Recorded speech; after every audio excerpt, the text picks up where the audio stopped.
Last year, I paid exactly $0 for 14 flights, stayed in five-star hotels, and even pocketed $2,400 in cash. My total out-of-pocket cost for all of that travel was just $312. Most people hear those numbers and assume it's a scam, but the reality is, the average American is leaving about $4,000 on the table every single year, simply by swiping one credit card for everything they buy. The credit card industry paid out $35 billion in rewards last year alone. Today, I'm going to show you the exact, completely legal system that the top 3% of cardholders use to reclaim their share of that money. Before we begin building this out, you need to meet two strict requirements. You must have a credit score above 700, and you absolutely cannot carry any revolving credit card debt. If you are paying 18% interest to earn 2% cash back, you are mathematically losing 16% on every swipe.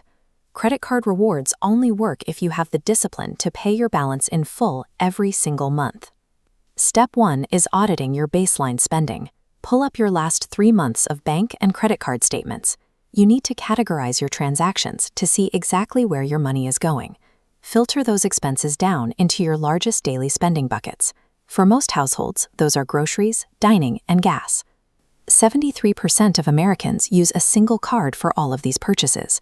If you put an average household's budget on a flat 1.5% cashback card, you get about $630 back a year.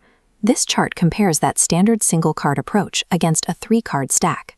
That tying your miscellaneous spending on a flat 2% card and routing your highest expenses to 2 specialized cards, your annual return jumps from $630 up to $1,650. You build this stack by finding cards that target your habits.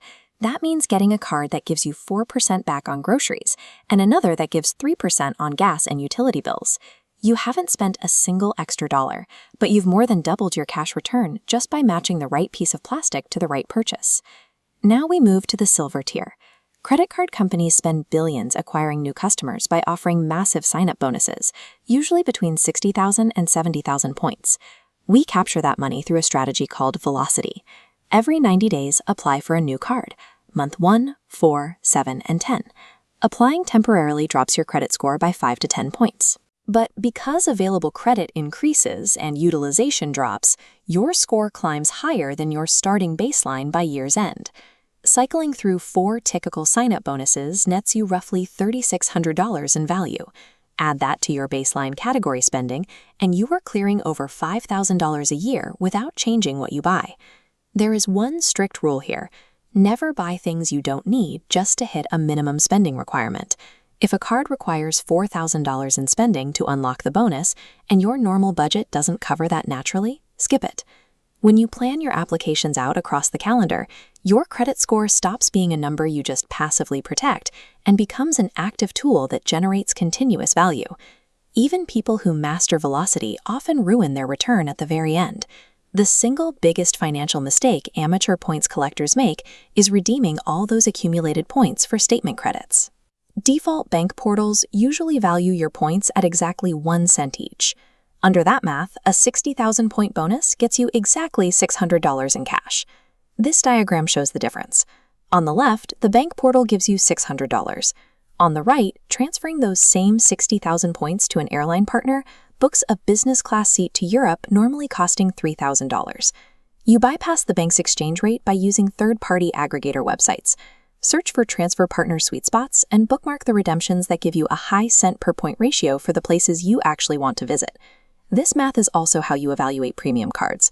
A $495 annual fee sounds expensive until you calculate that the specific lounge access and travel credits you'll actually use are worth $1,200. Getting a flat 1% cash back buys you a nice dinner. Using transfer partners turns those exact same expenses into 5-figure international vacations. You now have your system mapped out. You're holding specific cards for your highest spending categories. You have a 90-day calendar reminder set for your next application, and you've bookmarked the airline partners you want to transfer your points to. And the best part is how the government treats this. The IRS officially classifies credit card rewards as rebates on your purchases, not as taxable income.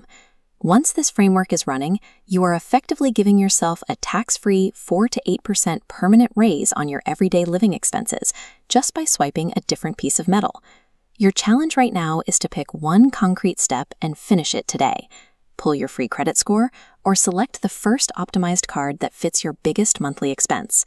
Most people will spend their entire lives casually funding this industry with poor spending habits.